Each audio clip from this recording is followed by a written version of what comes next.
Buenos días, también dicen Carlos. Pues, que se deja ver por esta aula.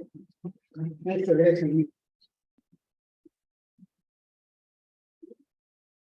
Aquí te ve el número de su vida. Cuénteme. Dana, buenos días. ¿Qué? Sí, me había conectado en línea, pero. Ah, yo vi que decías que no, al no haber nada mejor que hacer, pues aunque sea voy a clase. Dije, qué buena onda. Mira, Dana, como siempre, está presente. Dana, activa tu cámara, por favor, un momento. Buenos días. Buenos días. ¿Quieres activar tu cámara, por favor, un momento? Disculpe, no puedo. Ah, bueno, está bien. No pasa nada realmente. Me hubiera gustado verte, saludarte con imagen por lo menos, y todo eso. Pero bueno, ok, muchachos, bueno, el día de hoy tenemos que trabajar continuando con nuestra materia de delitos especiales, pero a la vez con el tema de delitos laborales, ¿correcto? ¿Entendido? ¿Sí o no? Sí, está bien, sí. Bien, bueno. Entonces decimos que para ello, como hemos venido haciéndolo, vamos a utilizar nuestra legislación aplicable, en este caso, la Constitución y la Ley Federal del Trabajo. En el caso de la segunda de las nombradas, va a ser en el artículo 1002, que vamos a encontrar precisamente a uno de los tipos penales. Sin embargo, eso ya lo analizamos. Estamos en el artículo 1004 de la dicha Ley Federal del Trabajo, en el cual se establece un tipo penal, que le decía a sus compañeras, que es de carácter propiamente procesal. ¿Por qué procesal, muchachos? Bueno, porque precisamente tenemos que tomar en cuenta que, como ustedes lo saben, el derecho en general se forma por dos grupos de normas: las normas sustantivas y las normas adjetivas. Las primeras establecen todo lo que es los derechos y obligaciones que la ley y el Estado les reconocen y regulan a los ciudadanos. Como ejemplo, el Código Penal, en nuestro caso, en otras áreas el Código Civil, en otros casos el Código de Comercio, pero al lado de cada una de estas disposiciones positivas, sustantivas, vamos a encontrar necesariamente otro grupo de normas llamadas derecho o normas adjetivas, también procesales o instrumentales, que van a regular precisamente el proceso, procedimiento y juicio que en cada caso sea necesario tramitar en caso de un litigio.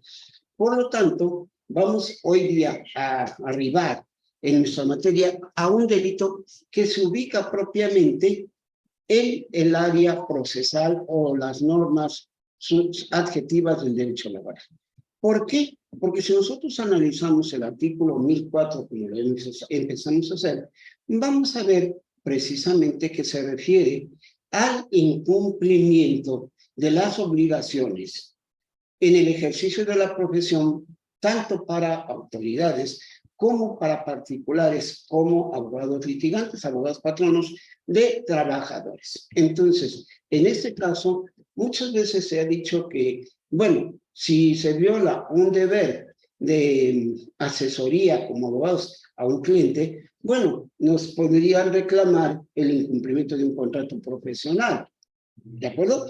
Sin embargo, dada la importancia de las consecuencias que tiene el dejar en estado de indefensión a un cliente, en este caso en materia laboral, concretamente al trabajador, bueno, el efecto es mayor. ¿Por qué? Porque un cliente general obviamente merece respeto, merece cumplimiento del contrato, pero un trabajador, de acuerdo con las disposiciones vigentes laborales y el criterio que orienta esas normas, pues el trabajador es un grupo de personas que están en una necesidad y desventaja económica, cultural respecto a otros clientes. Entonces, por eso se les brinda una mayor protección. Y aparte de lo que son las consecuencias propiamente laborales o administrativas por el incumplimiento de esa asesoría a nosotros como abogados, se establece como un refuerzo precisamente la tipificación de conductas indebidas que van en contra del trabajador como cliente dentro del proceso. Y repito, no solamente se establece para regular una conducta inadecuada, ¿verdad? Y sancionarla, en el caso de los abogados particulares, sino también de los abogados dependientes del Estado.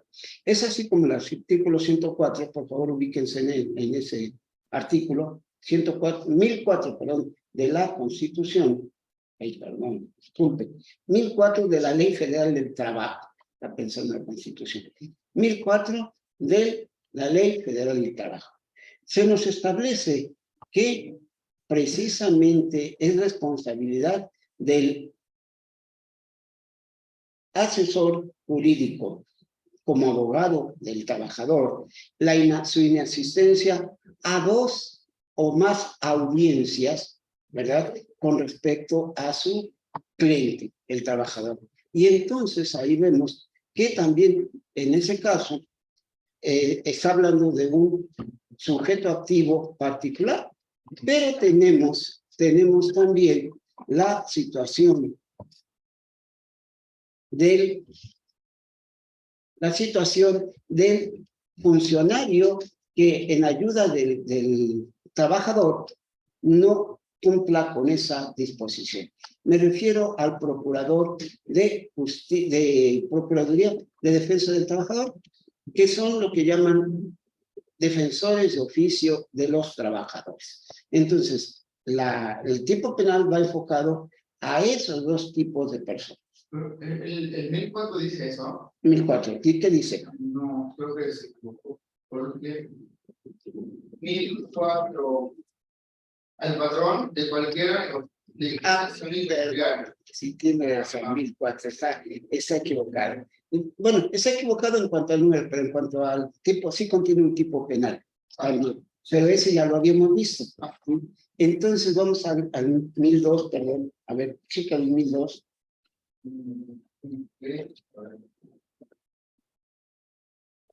Por violación a las normas de trabajo.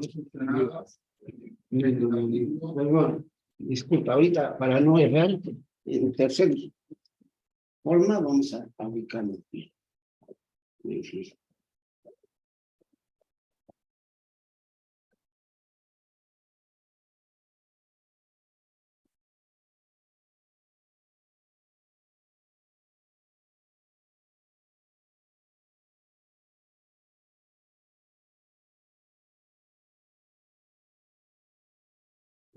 Permíteme.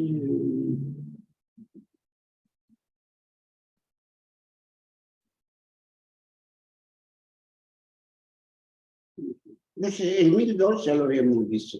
El 1004.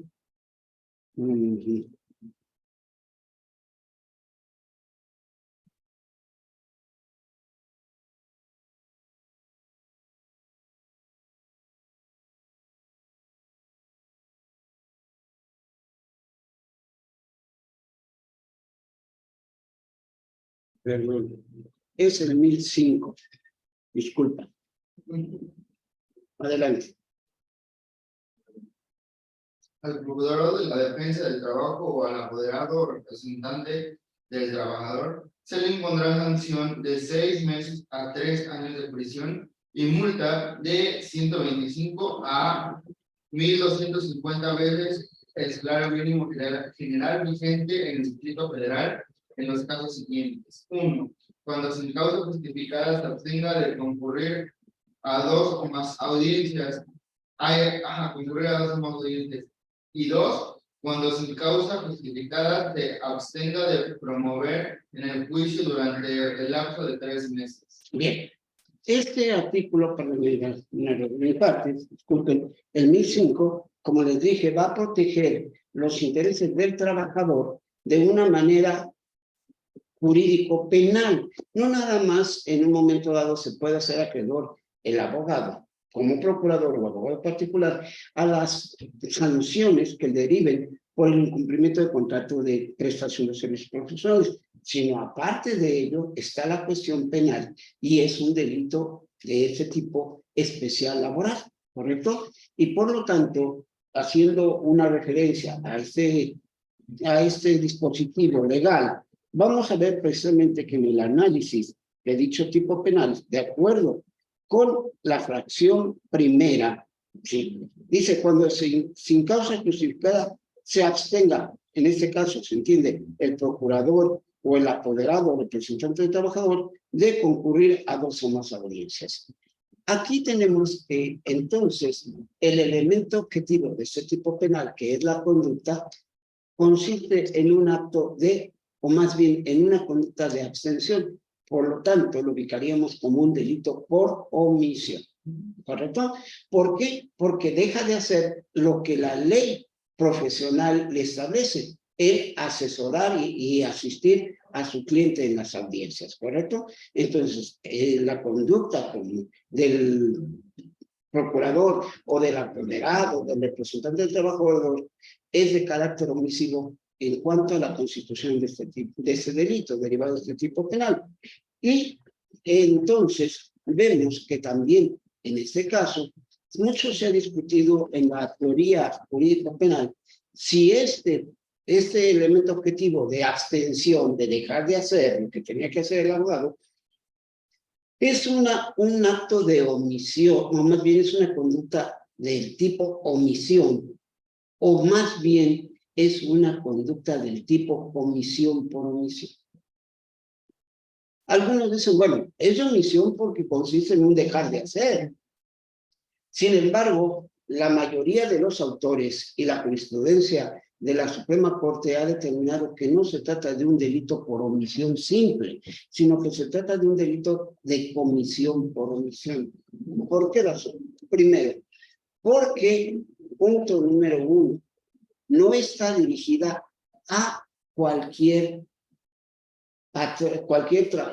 profesionista, abogado, ¿sí? Sino al abogado que sea asesor del trabajador dentro de un juicio. O sea, se refiere a una persona determinada que está obligado a cumplir con el deber profesional de asesorar a su cliente, ¿correcto? Entonces, dicen, propiamente es un acto es una conducta como elemento objetivo del tipo penal, es una conducta de comisión por omisión. Esto es, causa un daño al trabajador, dejando de hacer lo que tenía que hacer, ¿correcto? ¿En qué sentido? Pues que afecta a su patrimonio, sus derechos para hacerlos válidos en un juicio para defender sus intereses patrimoniales, laborales, ¿correcto? Entonces, propiamente es un delito de comisión por omisión. La conducta como tal no es nada más de omisión, menos de acción, es de comisión por omisión. ¿Y en calidad de qué tiene esa responsabilidad el abogado y el procurador al que se refiere en este caso el artículo que comentamos en la fracción respectiva? Bueno, se refiere precisamente a que el abogado o procurador nombrado en autos para defender al trabajador tiene lo que se llama el deber de cuidado. O sea, en otras palabras, se le llama también, es responsable por su calidad de garante. Atención, Dana, atención.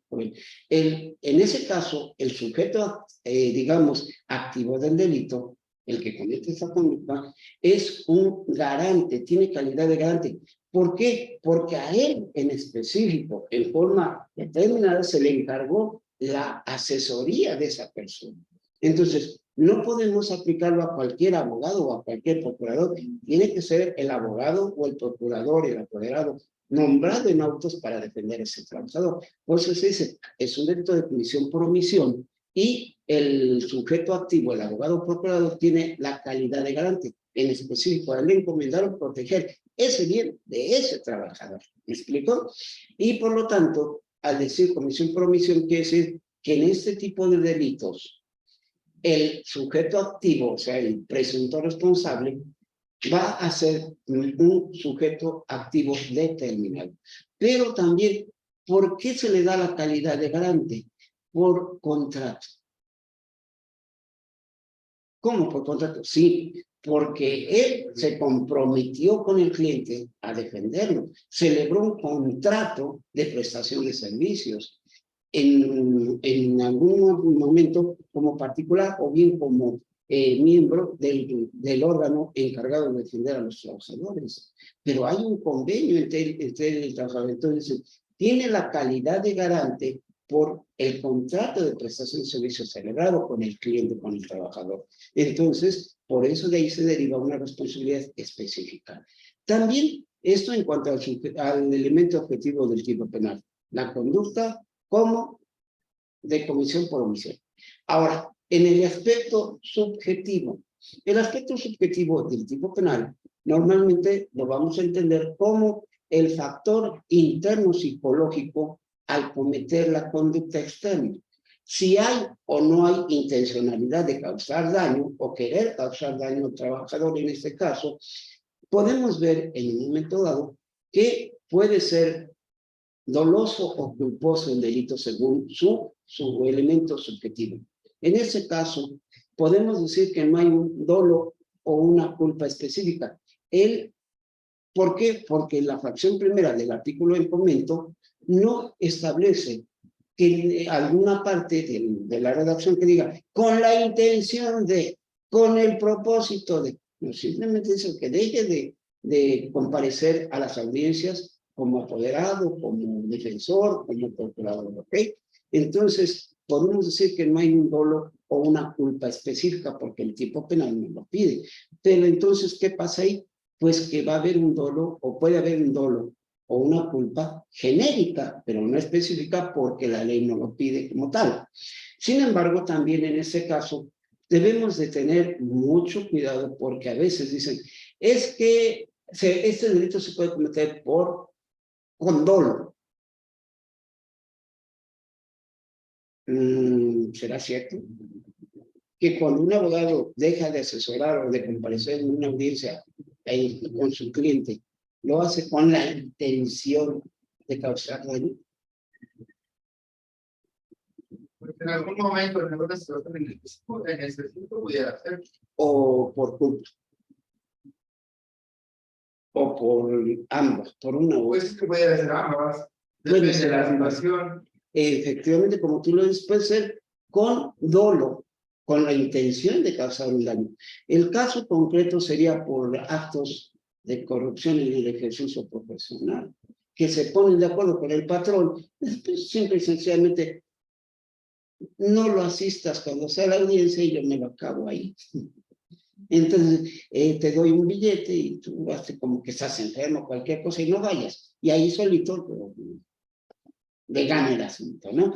Ahí sería un caso específico de dolo, ¿verdad? Pero hay que probar esa situación, obviamente, ¿correcto? Ahora, por culpa. ¿Pudiera darse ese delito por culpa? O sea, el abogado no llevaba la intención de causar daño al trabajador en sus derechos dentro del juicio, pero por causas de error, impericia, falta de cuidado. Sí, pues pudiera pasar. Se me olvidó que tenía yo audiencia. ¿Hay intención? No necesariamente, pero sí hay culpa. Oye, ¿cómo voy a creer que se te haya olvidado? Si te notificaron con tiempo la fecha de la audiencia. Si debes llevar un control de tus audiencias. Entonces, ahí no podríamos hablar de una intencionalidad, pero sí de una culpa. ¿Por qué? Por falta de cuidado. Sí. Obviamente, no lo vamos a sancionar igual que si fuera dolosa la conducta, pero sí va a haber sanción a ese abogado, ¿correcto? Y en ese caso, precisamente, el código, ¿sí? El Código Nacional de Procedimientos Penales deja facultades al juzgador, al juez juzgador federal, porque es el competente, para conocer esos delitos laborales, deja a su criterio el establecer si fue por culpa de manejar una sanción, en su caso, mínima o media, si es por culpa, por ejemplo, ¿sí? O en su caso, aplicar lo que dice el Código de Procedimientos Penales, que en ese caso son los delitos culposos o imprudenciales se sancionarán hasta con las 3/4 partes de la sanción que normalmente le corresponda. Entonces, ahí vemos que en este caso, un abogado, un procurador, puede realizar esta conducta de comisión por omisión por culpa. Sí, normalmente por falta de cuidado, no pudiera ser por falta de cuidado, no está pendiente del asunto y se le van las audiencias. ¿Ok? Bien. Por ejemplo, por causa de fuerza mayor, ¿se puede justificar? No. En el caso de pues, causa de fuerza mayor, tendría que justificar precisamente cuál es la causa. Y el juez penal valorará qué tan impedido estaba con esa causa para asistir. Si estaba hospitalizado o estaba enfermo, no era posible asistir, pero no todas las enfermedades son causas justificadas. Es que me dolía la cabeza. Bueno, sí, pero eso no implica que no puedas tener un accidente, posiblemente, y que lo deje en un completo estado de posibilidad de asistir a la audiencia. No, el simplemente chocar pudiera ser, ¿no? Pudiera Porque ser. llegan los policías, lo que se Claro. arregla, Pero todo eso, por eso dice la ley, con causa sin justificación. Dice, omitir, no dejar de asistir o abstenerse de asistir sin causa justificada. O sea, esto te implica que si hay causa justificada, ya no hay responsabilidad penal en este caso, porque es claro el dispositivo legal, ¿cierto? Sin causa justificada. Obviamente, si es enfermedad, si está hospitalizado, operado, si está, tuvo un accidente, sí, que le impida accidente, no hay responsabilidad. En ese caso, se nombra inmediatamente al procurador, o se cambia al procurador que estaba actuando, y adelante. ¿Ok? Pero si no se justifica, pues sí es un problema difícil para el abogado. Ahora, también en ese caso, ahora vamos a ver, ¿hay elementos valorativos o normativos en este tipo penal? ¿Alguna palabra técnica jurídico penal o técnica jurídica y penal o técnica de otra ciencia? Fracción primera, lee y analiza con cuidado. Dana. ¿Te escuchamos? Sí, profesor. Lee, por favor, nuevamente la fracción primera.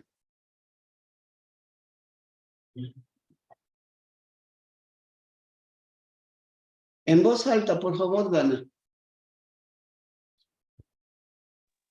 Fracción primera del 1002, ¿verdad? No, estamos en el 1005, fracción primera. Ok. Ajá. Fracción primera, cuando sin causa justificada se abstengan de concurrir a 2 o más audiencias. Bien, hasta ahí. En ese párrafo, ¿encuentran alguna palabra de carácter técnico, jurídico, propio del derecho penal o del derecho en general o de alguna otra ciencia que requiera una definición especializada? ¿Tú qué opinas? Sí, audiencia. Efectivamente, el término audiencia, ¿verdad? Y en este caso sería un término jurídico, técnico jurídico del derecho penal o de otra rama del derecho diferente. Lo haré en cualquier rama del derecho. Ok, entonces sería un elemento valorativo o, como le decimos también, normativo, pero de carácter metajurídico penal. Metajurídico penal. O sea, fuera del derecho penal, no lo vamos a encontrar definido en el derecho penal, pero sí en otra área que es el procesal, ¿verdad? Del derecho procesal. Habría que investigar qué se entiende en una definición por audiencia. ¿Ustedes han llevado teoría general del proceso? Pregunto. ¿Ya cursaron teoría general del proceso? Dana. Me parece que sí. ¿No te acuerdas? Bueno. No muy bien. No lo recuerdas. Bueno, ¿tú sí ya lo cursaste? Sí. Bueno. Teoría general del proceso. Es en esta disciplina jurídica no penal donde encontramos la definición de lo que es una audiencia. Ahora, de acuerdo con lo que les hayan comentado su maestro en el momento de cursar la materia de teoría general del proceso, ¿cómo explicarían ustedes qué es una audiencia procesalmente?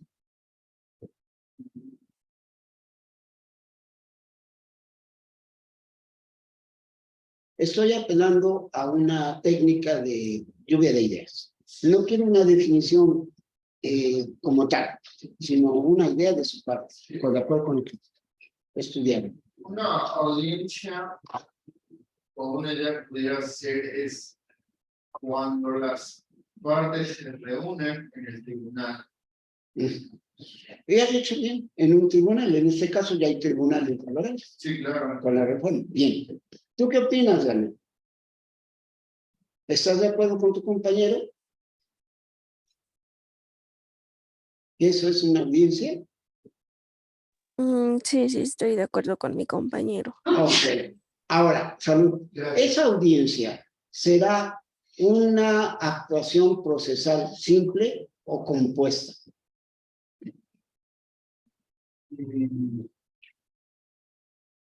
Me explico un poquito mejor. Este concepto de audiencia estará formada por un solo tipo de acto o por varios actos de las partes y del juez. Depende. Depende. Ok. ¿Depende de qué? De la audiencia que se esté llevando a cabo. Ok. Y de la materia. Y de la materia. Ok. Entonces, ¿puede ser de un solo acto? Puede ser de un solo acto. ¿El juez solito podría actuar en una audiencia? ¿Las partes solitas pueden actuar así en una audiencia? ¿A qué se refiere como actuar solas? Sí, sin la necesidad de la participación de los otros sujetos procesales. No, porque necesitan estar presentes. Entonces, va a ser, llegaríamos a la conclusión de que la audiencia es un concepto compuesto, porque va a requerir la actuación de varios de los sujetos procesales, por lo menos el órgano jurisdiccional, o sea, la autoridad, y las partes correspondientes. Entonces, no nada más basta con la actuación de un solo elemento, sino se requieren de dos elementos. Es que a lo que he entendido era como, por ejemplo, audiencia de pruebas, solo se ve pruebas, eso no es una cosa. Pero audiencia de, no sé, ¿cuál otra pudiera ser que ahorita se me viene a la mente? Que se ven más cosas en una sola audiencia.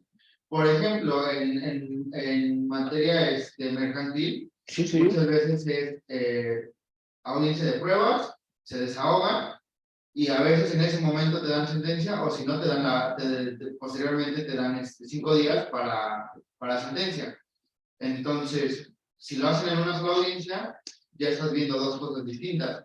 A eso me refería, no a los sujetos como tal. A eso había entendido. ¿Me explicó? Bueno, ahora, yo soy de la opinión que toda audiencia es un acto procesal, perdón, es una celebración compuesta porque es un concepto compuesto porque si bien es cierto que, como tú dices, vamos solo a ofrecer pruebas, se requiere de la actuación de la parte interesada para ofrecer la prueba y en respuesta la decisión de la autoridad de si la admite o la rechaza. Entonces ya tenemos no nada más la actuación para celebración de la audiencia de una sola de las partes, sino también la actuación de la autoridad. Y además, que también la otra parte, por el principio de igualdad de partes en el proceso, deben de dar la oportunidad de impugnar una prueba, por ejemplo. ¿Sí? Entonces, yo considero que aún en la audiencia más simple que pudiéramos, entre comillas, decir, va a ser formada por varios actos, por 2 o más, mínimo, uno de la parte interesada y después, definitivamente. ¿Ok? Entonces, aquí tendríamos precisamente, para no entrar en equívocos, que acudir a la rama del derecho procesal, ¿sí? Para saber qué es una audiencia. ¿Ok? Porque audiencia viene de audición, de oír, ¿correcto? Literalmente. Pero aquí no basta nada más con eso. El concepto de audiencia tiene que ser definido de una manera técnica especializada procesalmente. ¿Me expliqué, Dana? ¿Quedó claro? Sí, profesor. Ok, bueno, entonces aquí sí encontramos en conclusión el elemento normativo valorativo llamado audiencia, ¿correcto? Bien. Después de analizar completamente nuestro tipo penal, vamos ahora a analizar el delito de esta fracción. Empezaremos de acuerdo con nuestro cuadro que hemos estado manejando, cuadro de análisis, en la columna que habla de los sujetos. Y ustedes van a ayudarme a hacer ese análisis. Saben que el elemento sujeto se refiere a las personas que con capacidad de interés procesal, en este caso, intervienen dentro de un juicio y puede dar pie a ese delito. Va a haber sujeto activo y sujeto pasivo, penalmente. ¿Cómo sería el sujeto activo de este delito? ¿Determinado o indeterminado? ¿Y por qué? Díganme. No, son determinados, porque aquí me los menciona procurador de la defensa del trabajo o apoderado o representante. Exacto. Entonces, este delito lo puede cometer cualquier persona. No, solo Tiene que ser una persona con ese cargo. ¿Ok? ¿Puedo personal? Claro que sí. Entonces, Ana, en este caso, es un sujeto activo determinado, o sea, especificado, con ciertas características, ¿cuáles? Ser procurador, ser representante o ser apoderado del trabajador. ¿Me explico?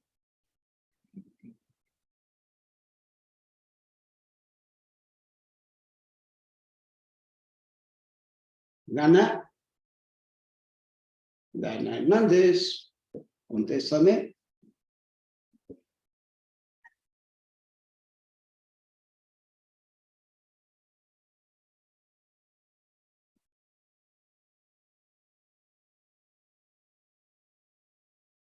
Bien, bueno, ahora vamos con lo que es el sujeto pasivo. De acuerdo con nuestro estudio, en un delito, así como hay un sujeto activo, presunto responsable, va a haber un sujeto pasivo o víctima, como prefiere llamarlo la victimología precisamente. Y entonces, en ese caso, aquí en el artículo 1005 que estamos comentando, vemos precisamente que el sujeto pasivo también va a ser un sujeto activo determinado. ¿Por qué? Porque leyendo la fracción que estamos comentando, literalmente nos establece que dice que en un momento dado no acuda precisamente a una audiencia. Obviamente, esa audiencia tiene que ver con la persona a la que esté representando el abogado que deje de acudir. O sea, no puede ser digámoslo así, la víctima de este delito cualquier sujeto, sino tiene que ser una de las partes que estén reconocidas dentro de ese juicio laboral. ¿Ok? Entonces, no podemos generalizar, y aun cuando la ley no nos lo pide, es lógico que si yo no soy parte en el juicio donde dejó de comparecer un abogado, no puedo reclamar que cometió un delito en mi contra. ¿Usted es parte en ese proceso? No, pero es que él dejó de... Sí, pero a usted no le afecta nada. No es usted parte, no es usted trabajador ni es patrón. ¿Cuál es el problema? Usted no puede ser, o sea, en ese delito no puede ser considerado como víctima cualquier persona. Tiene que ser una de las partes procesales dentro de la justicia, ¿correcto? Ahora, en ese caso, pregunto, ese sujeto pasivo puede ser o debe ser persona física o persona moral, o cualquiera de las dos. Cualquiera de las dos, sobre todo si nos ubicamos en el caso de un sujeto pasivo patronal, donde puede ser, de acuerdo con lo que nos dice la Ley Federal del Trabajo, como patrón, una persona física o moral a la que se le prestaron los servicios. Entonces, el pasivo de este delito puede ser el cliente patrón del abogado que dejó de acudir. ¿Sí? Ahora, si estamos en el caso, en la hipótesis jurídica de un abogado que está asesorando a la parte trabajadora, ahí sí, solo puede ser persona física. Pero en general, en este delito, el sujeto pasivo puede ser persona moral o persona física. ¿Ok? Pero siempre tendrá que ser parte dentro de ese juicio. ¿Me explico? También aquí resulta importante destacar que nuestro tipo penal adolece, como lo hemos dicho en otros casos, de un defecto. Te escucho, dime. Perdón, pensando en algo, pero pudieran ser ambas partes, pudieran ser morales. No. No. Es porque si tú ves la ley federal del trabajo, el artículo, si mal no estoy, déjame checar para no cometer de nuevo el mismo error, en el artículo que define lo que es patrón y lo que es trabajador, ¿sí? se nos hace precisamente la precisión de que el trabajador siempre tendrá que ser persona física. Aquí está.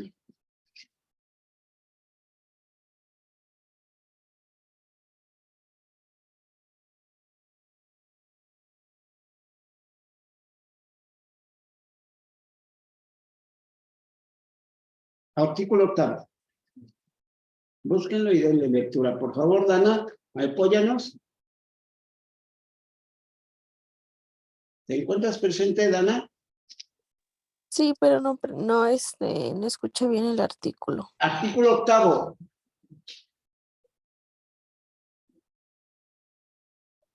Primer párrafo.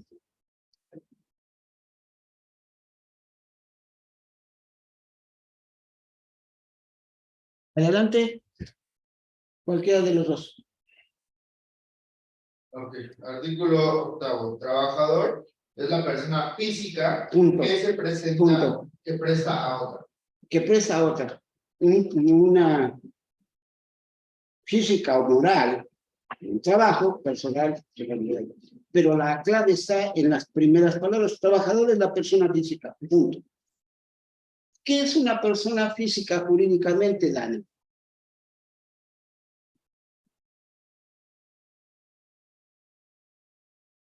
Una persona Física, física, jurídicamente. una persona autónoma con derechos y obligaciones. Nosotros somos personas físicas, ¿por qué? ¿Qué somos?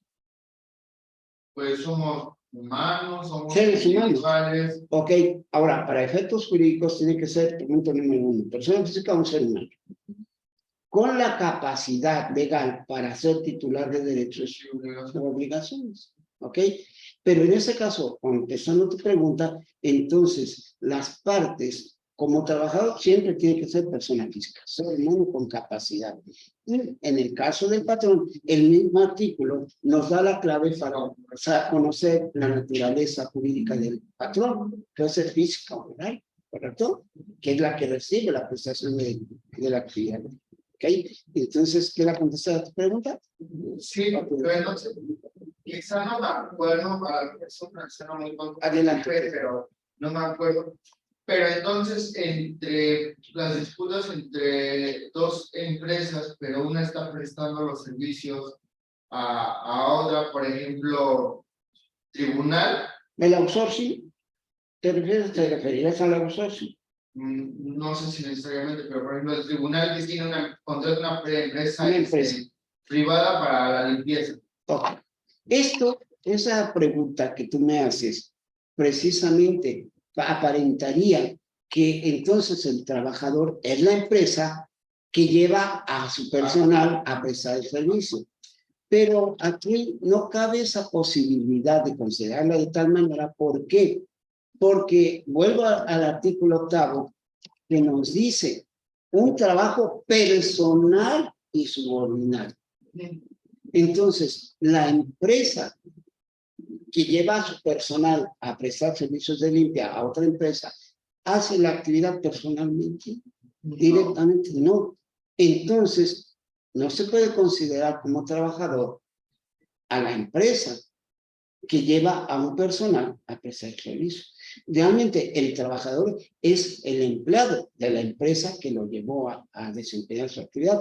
Por lo tanto, esto es importante porque en un momento dado, en caso de un problema, ¿a quién se le puede reclamar el cumplimiento de, por ejemplo, el pago de salarios o cualquier otra prestación? A la empresa que me llevó a prestar mi servicio de limpieza, por ejemplo, a otra empresa, o la empresa a la que le hice el servicio. No, sería tu empresa, a la que te llegó. A la que me llevó. ¿Por qué? Porque la contratación fue directamente con ellos, ¿sí? Pero obviamente dirían, bueno, eso es lo que usted opina. Veamos qué nos dice precisamente en nuestra ley. Artículo 12, por favor.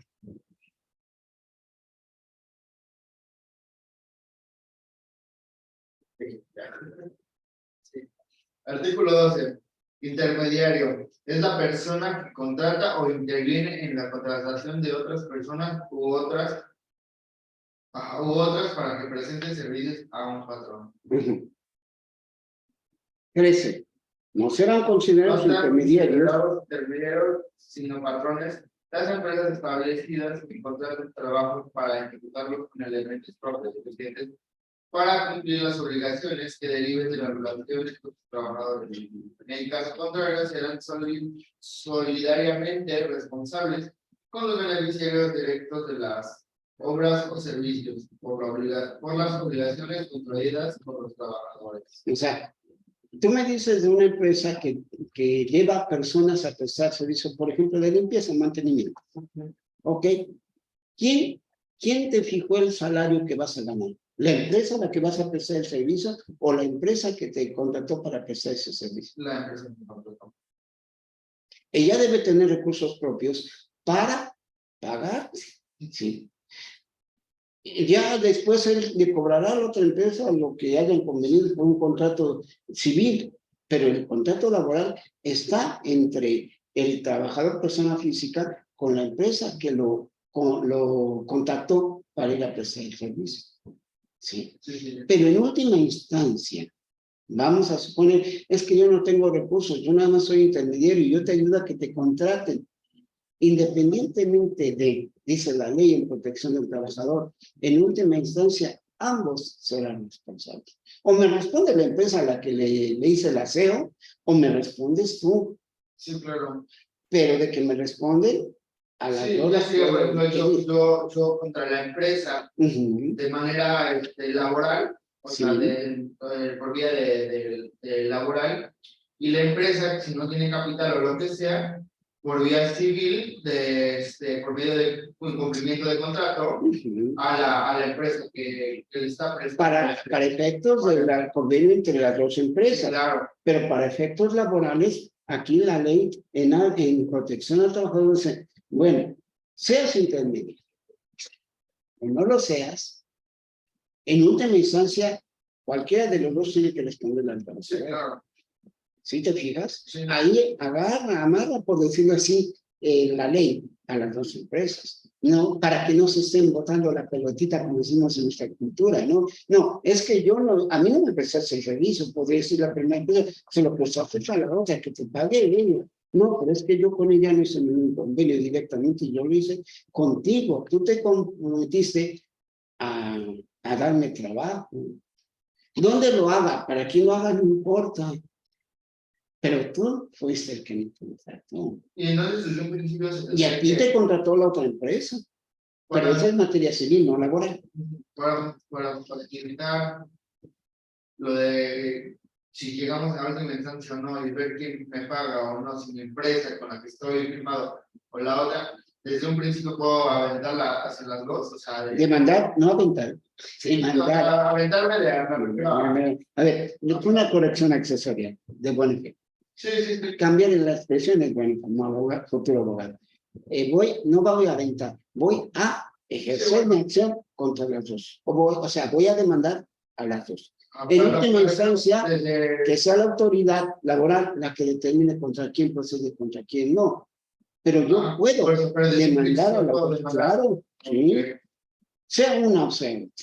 con base en este artículo. Sí, ok.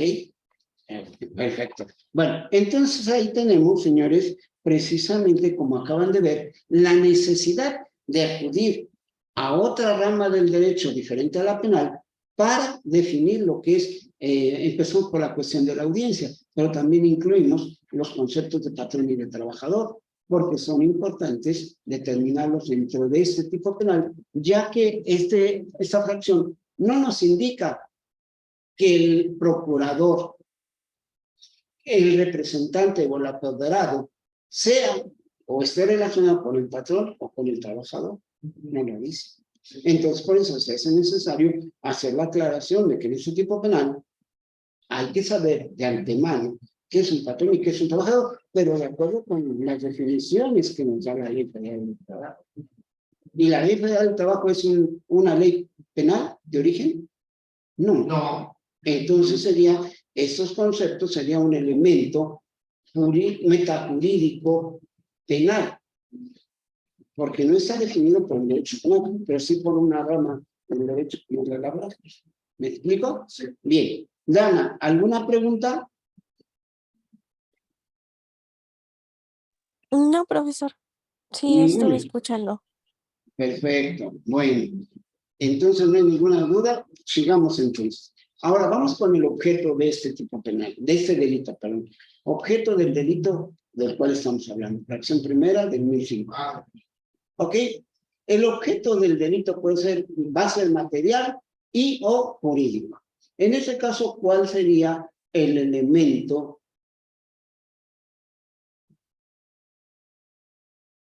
material del delito del que estamos hablando? ¿Sobre qué recae la omisión?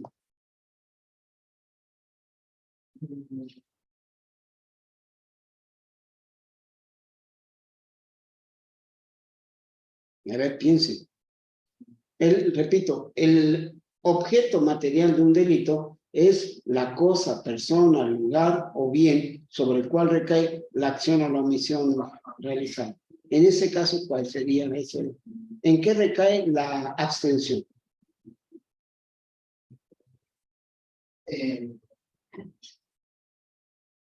la persona, en los derechos de la persona, ¿puede ser? Bueno, una cosa son la persona y esos derechos de agua. Ok, en los derechos de la persona. ¿Tú qué opinas, Ana?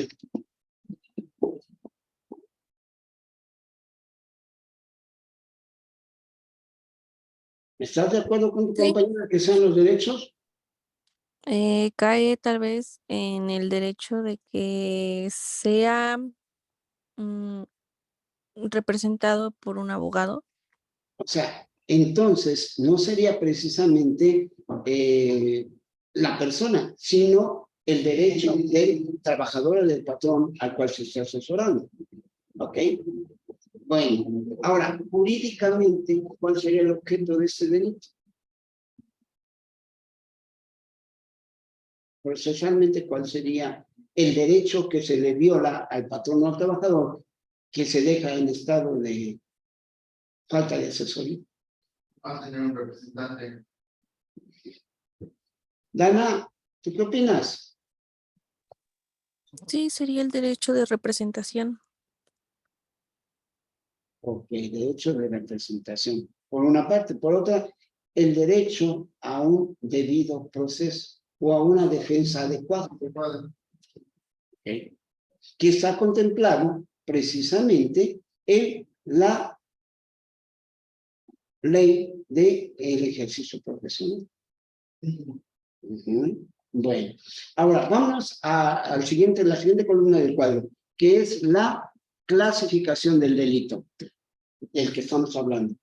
Vamos a empezar con el primer punto del criterio de clasificación. De acuerdo con la conducta de ese delito, sería un delito de acción, de omisión o de comisión por omisión. Habíamos dicho ya que era de comisión o es de comisión por omisión. ¿Por qué? Porque quien lo realiza debe tener la calidad de garante, tiene la calidad de garante como apoderado, como procurador o como representante con base en su contrato de prestación de servicios. ¿Ok? O de servicio al público en el caso del procurador, porque es una dependencia del gobierno, ¿ok?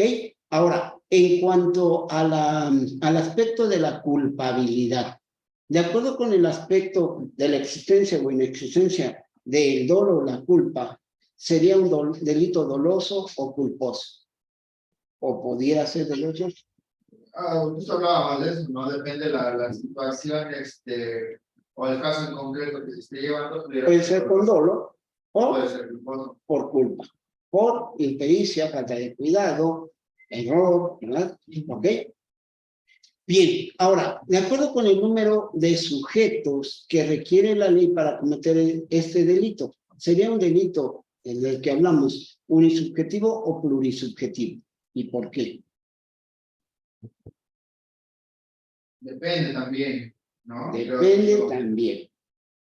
Porque, ejemplo, Pero, de acuerdo con la ley, ¿cuántos sujetos activos nos piden? bueno, uno, Entonces sería sí, mis objetivos. unisubjetivo.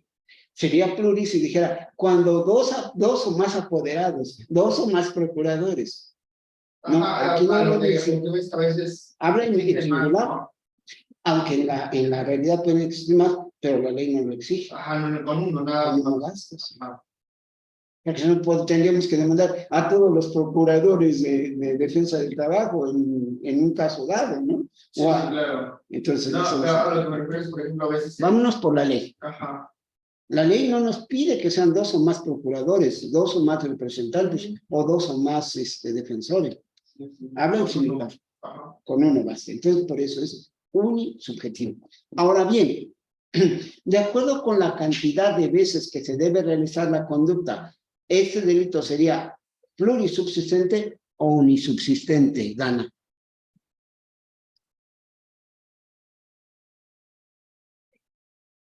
Dana, ¿me escuchas? ¿Me lo podría volver a repetir, por favor? Atención, por favor. De acuerdo con lo que nos dice la fracción primera de este artículo en comento, este delito sería, de acuerdo con la cantidad de actos, unisubsistente o plurisubsistente. ¿Y por qué? Sería unisubsistente porque se necesita ser realizado solo una única vez. A ver, lee tu fracción. ¿No me estás siguiendo con la fracción? Lee tu fracción primera, ¿qué dice?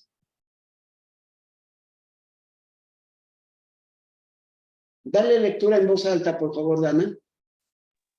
Sí, ya.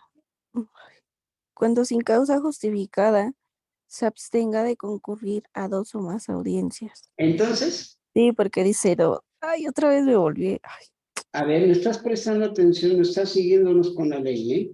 Aguas, cuidado. Es plurisubsistente porque exige que sean dos o más veces la falta de comparecencia.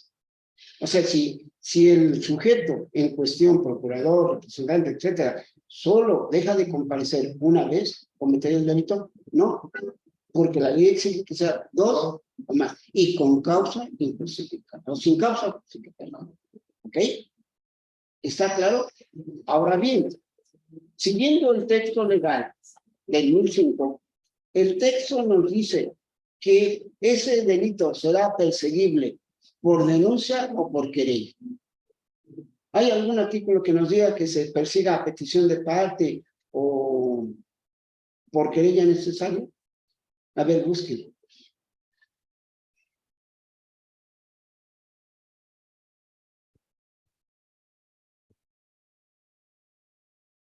Será necesario que en este caso el trabajador o el patrón sea directamente el que comparezca a hacer el conocimiento del Ministerio Público Federal ese hecho, en cuyo caso sería por querella, o basta con que cualquier persona que sepa vaya y lo haga saber a la autoridad ministerial. Pues,